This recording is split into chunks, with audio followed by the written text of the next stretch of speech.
Hello student, today we are going to learn chapter 4,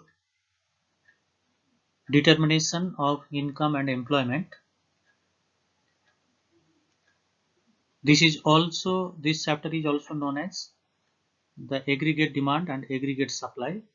So with the help of aggregate demand and aggregate supply, we will determine the income and employment of an economy. Aggregate demand.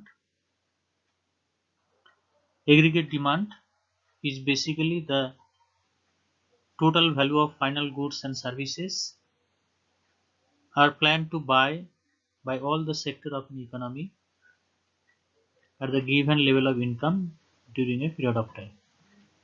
So it is the total expenditure on goods and services by an economy during a period of time, means during a period of 1 year. That is aggregate demand.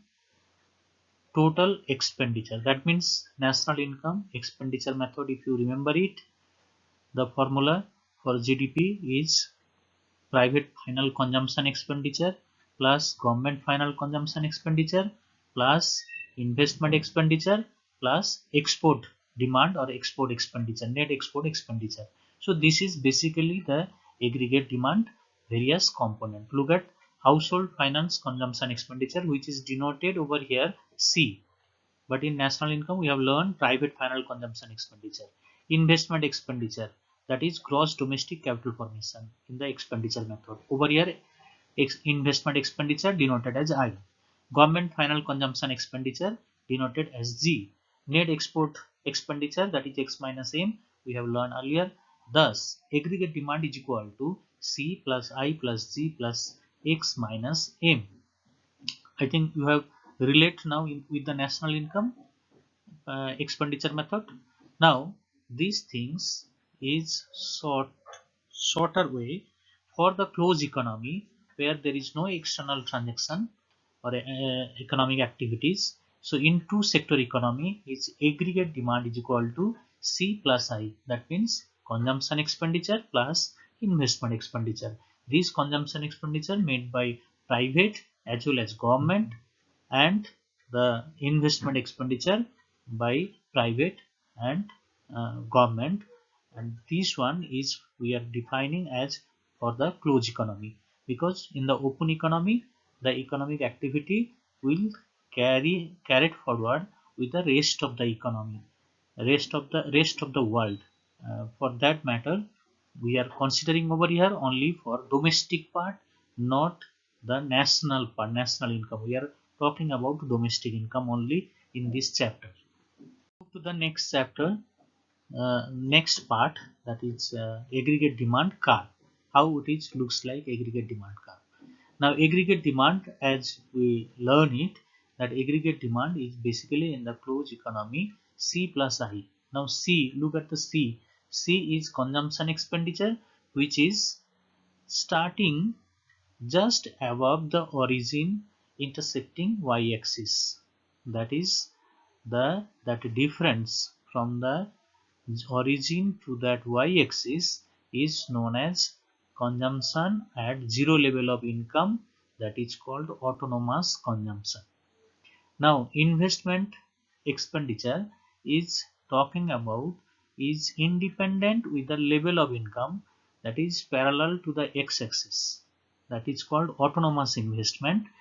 We learn little later, and together C plus I we get another curve that is known as the aggregate demand curve, that is C plus I. Aggregate demand we derive. Now aggregate supply. Aggregate supply is the national income final value of goods and services produced by the economy during a period of 1 year. This is basically we call it national income. So its component is equal to aggregate supply is equal to C plus S. That means your income has two parts. One is consumption. If you do not consume, that income will turn into the savings. So consumption and savings, consumed or saved. So now aggregate supply represent the national income of the economy, that is Y, and consumption function shows the functional over here. Now we'll go for C part. Consumption is the functional relationship between income and consumption, which is denoted as C equal to a function of y, and equation is C is equal to C0 plus By. C0 I told earlier in the diagram that it is the consumption at zero level of income. If you do not have income, you have to consume for survive, and that consumption is known as autonomous consumption or consumption at zero level of income. Like you student, you do not have income, but still you are consuming it, and that consumption is known as autonomous consumption. Now B for marginal propensity to consume, which is denoted as B, and marginal propensity to consume is denoted as MPC. Y is equal to level of income. So consumption function therefore C is equal to C0 plus By. You have to remember this equation. Aggregate supply curve.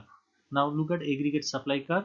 Aggregate supply curve is it's related to the income.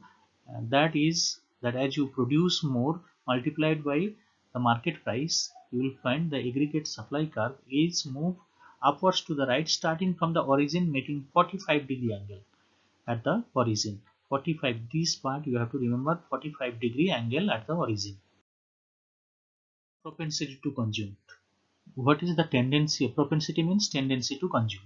The consumption function or propensity to consume are basically two types. One is called average propensity to consume. Second one is marginal propensity to consume, APC and MPC.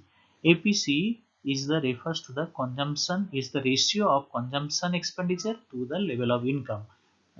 That is known as APC. It is in the formula is equal to C by Y, consumption by income. Now break-even point will be C is equal to Y. That means your income, whatever your income, if you consumed all your income, then your savings become zero. So at break-even point, your C is equal to Y and S is equal to 0. Now important point about APC. APC is more than one. Sometimes APC can be more than one. As long as your consumption is higher than your national income or income, then your consumption will be APC will be greater than 1. Next one is APC is equal to 1 at the break-even point when S is equal to 0 and C is equal to Y. That is APC is equal to 1. APC less than 1 when beyond that break-even point when your consumption is lesser than your income or national income, or your national income is greater than consumption expenditure, that is APC is less than 1. APC fall with the increase in income, that is the tendency that APC will decrease as your income is increased. Now APC can never be 0 because at the 0 level of income certain consumption is present. That's why it is not be possible that APC will be 0 at any point. It never be 0 at any point. We move to the next part, that is marginal propensity to consume, MPC.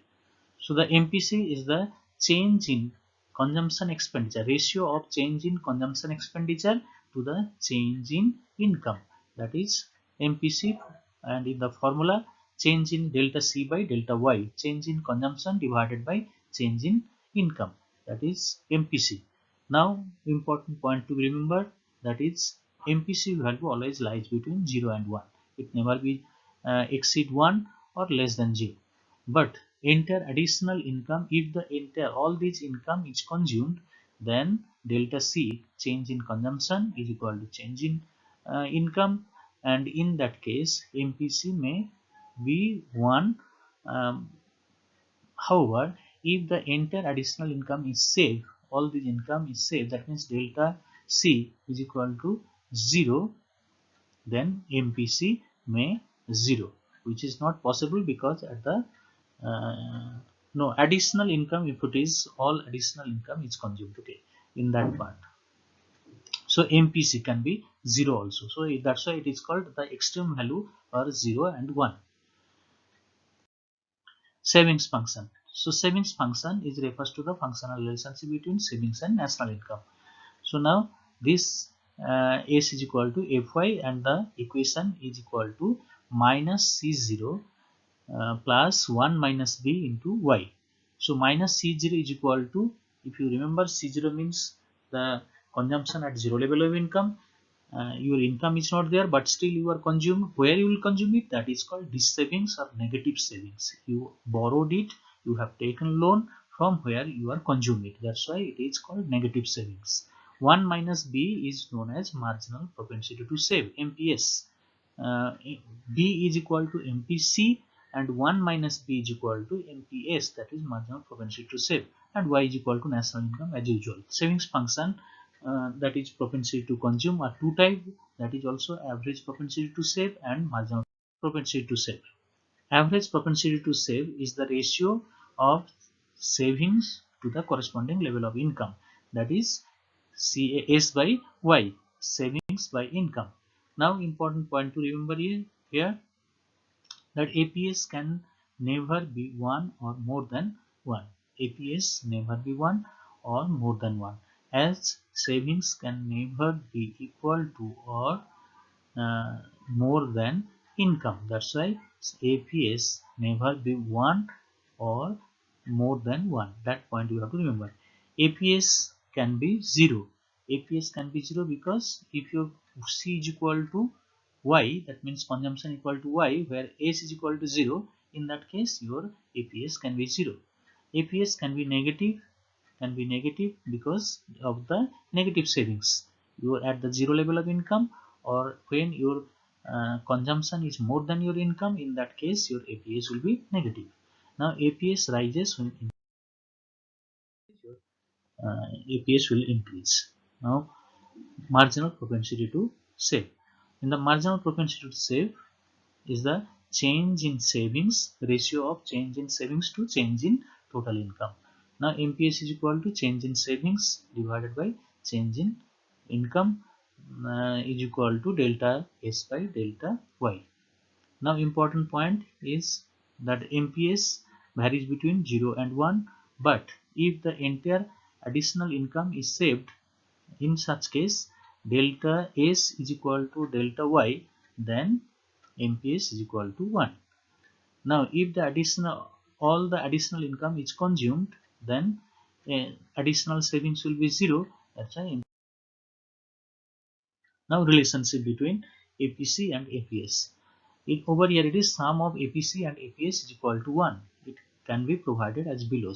Now you look at, we know it's uh, Y is equal to C plus S, that is income has two component, one is consumption, another one is savings. Now both side dividing by Y, we get C S Y by Y, C by Y, S by Y. Now Y by Y become your 1, C by Y is equal to APC, and C by S by Y is equal to APS. As formula given, APC is equal to C by Y, APS is equal to S by Y. Now thus APC is equal to, if you change it this one, then APC is equal to 1 minus APS, and or APS is equal to 1 minus APC. These are relationships you have to remember. First one is this one, you have to remember that APC plus APS equal to 1, and APC is equal to 1 minus APS, and this one. This part you have to remember, right? APC plus APS is equal to 1, APC is equal to 1 minus APS, APS is equal to 1 minus APC. Relationship between MPC and MPS.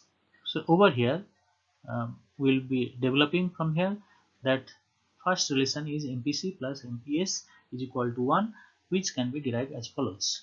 That we know it's Y is equal to C plus S, that is very true, and we also know is that delta Y, change in consumption, has also two component, that is change in income has two component, change in consumption and change in savings.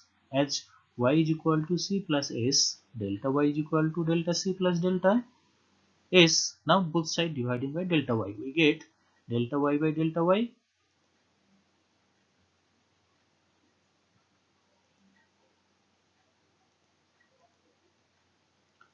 Now we get delta Y by delta Y.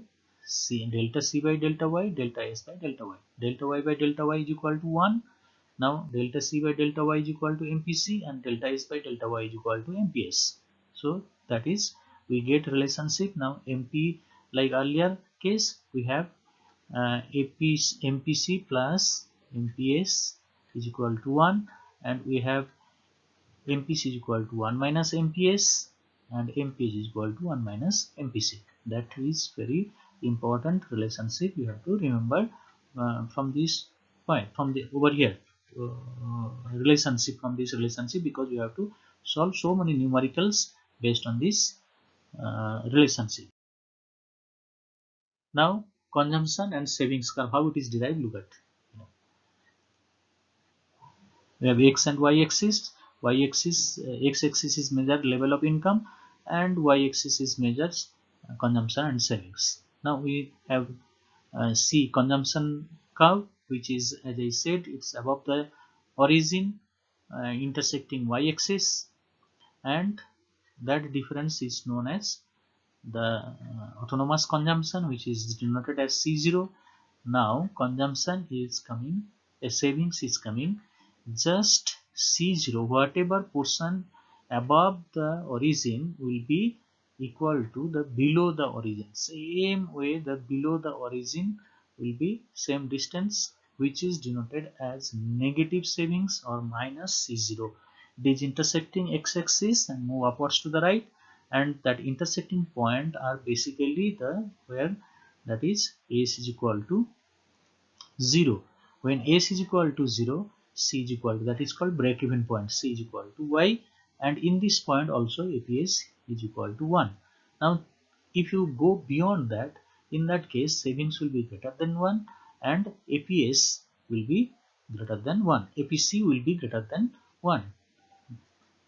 Now if you go below any level of income, below that break even point, you will find savings is negative savings, and which value is shown here, that S value is less than 1 and APC is greater than 1. This is APC greater than 1. So I am repeating this part. When your savings is equal to 0, your break-even point will be there, that is C is equal to Y, APC is equal to 1, and beyond that point APC will be less than 1 and savings will be greater than 1. If you go below any income, APC is greater than 1, consumption will be greater than your income, and because of consumption is higher than your income, your savings will come negative savings. And over here C0 and minus C0 part, you also remember that it is the distance above the origin and below the origin will be same while we are drawing this curve. Investment are classified into investment with stock, increase in stock or capital goods during a financial year. Investment expenditure classified into two head, one is called induced investment, another one is autonomous investment. Induced investment are the investment which is depends on expected profitability and is directly influenced by the level of income, that is the induced investment. It is depending on your level of income. If your level of income more, your investment will increase. If your investment income is less, your induced investment will be less, and it will depends on expected profitability. Means if you are thinking that I am getting better return in future, then you will invest it. If you think that I am not going to get any benefit from the investment, you will not invest it. That is called induced investment. It is just for reference, we need not study more about it. Now autonomous investment, it is independent with the level of income. That means if your level of income is increased, your autonomous investment remain as it is. Like fixed cost in the microeconomics we have learned, it is just parallel to the x-axis, that it is not influenced by the expected profitability from the investment. Now as we are showing it, the diagram is autonomous investment is your investment curve, the red one is parallel to the x-axis because it is independent with the level of income. But induced investment, look at it is level of income. As your income is increased, investment increase. Income is decreased, investment will decrease. That's why the induced investment curve starts from origin and move upwards to certain terms we have to define. over here. Ex ante in savings. Ex ante savings refers to the amount of savings which all the household intend to save at a different level of income. Intend to means it is expected savings, that is planned savings. We call it planned savings. And ex ante investment, this is also planned investment where whatever household and firm is willing to or intend to invest, that is at any level of income or different level of income, that is known as ex ante investment. Ex post savings, that is actual savings at the end of the financial period. What is the actual savings is ex post savings. Ex post investment is the actual investment, you planned it, but then what is actually happened, that is called ex post investment during a financial year. Now full employment situation where all these resources are fully employed, there is no resource left idle for further production, there is no further opportunity to work. Next one is voluntary unemployment. It is the situation where the person able to work but not willing to work at the prevailing wage rate. It is the situation where person willing to work but person is able to work but not willing to work at prevailing wage rate. Okay, you are worker available but you are not willing to work at that present prevailing wage rate. You look for the better one or more salary. Next one is involuntary unemployment. It's the opposite situation that workers are willing to work at any wage rate, but then work is not available at the present. It's involuntary unemployment. Investment multiplier, that is denoted as K. It is the ratio of change in income to change in investment. Which is formula is K is equal to delta Y by delta I, or K is equal to 1 by MPS, or K is equal to 1 by MPC. This is three different formula can be used to solve one problem. We have so many problems to solve. Now value of investment multiplier is lies between 1 to infinity. It can be 1 or it may value vary to infinity. That means all positive, but then it is may vary from infinity if your MPS value will be 0. MPS value is 0. Now I'll solve some question when your MPC is equal to 0.75, and then the value of multiplier will be what? Now answer is MPS is equal to 1 minus MPC from the relationship we got. So 1 minus 0.75 is equal to 0.25. We put the value K is equal to 1 by MPS, the formula we are using over here. This formula we are using, and that's why the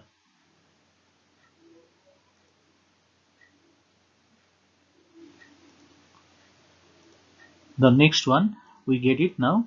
Therefore K is equal to 1 by 0.25 is equal to 4 times. Now another formula, complete the following table where MPC is equal to given 0.86 and 0.5 with the income level of 100, 200 and 300. Although there is a 0 level of income is there, savings is given minus 0 level of income minus 50 is there. So you have to fill in the table. Now we have complete this one. Income as it is. Now C formula we have used consumption function C0 plus by, and since at the 0 level of income we have negative savings is there, this minus 50, this minus 50 will come over here, and this will be your consumption at 0 level of income, that is C0. That's why it is negative savings. So this part, now based on this formula we calculate the value that your at the 100 your consumption is equal to 130, at your 200 your consumption will be 170. If you calculate it you will find it, this formula we have used it over here. Now 200, 170, 300, 200. 200 when your income is 200, your consumption is equal to 200. Now S is equal to Y minus C formula is there, so we'll put it. So Y minus C, Y means your income minus consumption will equal to, we get it here, minus 30 minus 30 and 50. Now APS is equal to S by Y, we get it infinity because it is divided by 0, income is 0. So minus 50 divided by 0 infinity, then minus 30 by 100 minus 0.3 then 0.15, and then 1 by 0.17. APC formula is C by Y, that is also C. You have over here 50 by 0 is equal to infinity, 130 by 100 1.3, it is greater than 3 if you remember it, and the relation we got it here. Now 170 divided by 200 0.85, and 200 divided by 300 0.67. Now MPC already given in your question, so you need not think of, because all these are coming from this point, all these coming over here. So now MPS is equal to 1 minus MPC from the relationship. So we get it just 1 minus MPC. This value we just from the 1 minus 0.8 is equal to 0.2, 1 minus 0.6 is equal to 0.4, 1 minus 0.5 is equal to 0.5. That's how we got the value over here as solve this question. Now we'll move to the next question. In an economy, MPC is equal to 0.75. Investment expenditure is increased by 75 crores. Calculate the total value of national income, increase in national income, that is Y. Now over here your given MPC is equal to 0.75, delta Y is equal to 75 crores, and we have to find it total increase in national income, that is delta Y. Now K is equal to 1 minus MPC, or K is equal to 1 by 1 minus 0.75 is equal to 4 times. Again we have to use it the another formula, that is delta Y by delta I, which is 4 value. This 4 we are putting over here, this value we are putting, and then by simplifying this one we get it here, the delta Y is equal to 300 crores. Now we move to the another question. Savings curve of an economy makes the negative intercept at 30 as 30 crores, that is called the C0 or negative savings. Okay, intercept means it is intersecting at y-axis but in negative zone, and 20% of the income increase in income is safe, that is MPS is equal to 20%, 20 by 100 is equal to 0.2, and MPS therefore 1 minus 0.2 is equal to 0.8. So this is the question given. Now S is equal to, we know S is equal to minus C0 plus 1 minus B Y, that is MPS. 1 minus B is equal to MPS, as we discussed in the savings function. Now by putting this value minus 30 0.2y, 0. we will get savings function is equal to minus 30 plus 0.2y. Similar way, consumption function is equal to C0 plus PY. By putting the value, C value is equal to 30, C0 value autonomous consumption is equal to 30, and MPC is equal to 0.8. We have consumption function is equal to C0 is equal to 30 plus 0.8. Now this question you have to practice at home, you have to do at classwork copy. We have given certain question, numerical 4 question I have given, you have to practice in your class copy. Question, test your understanding, try to get it that whether you have understood or not.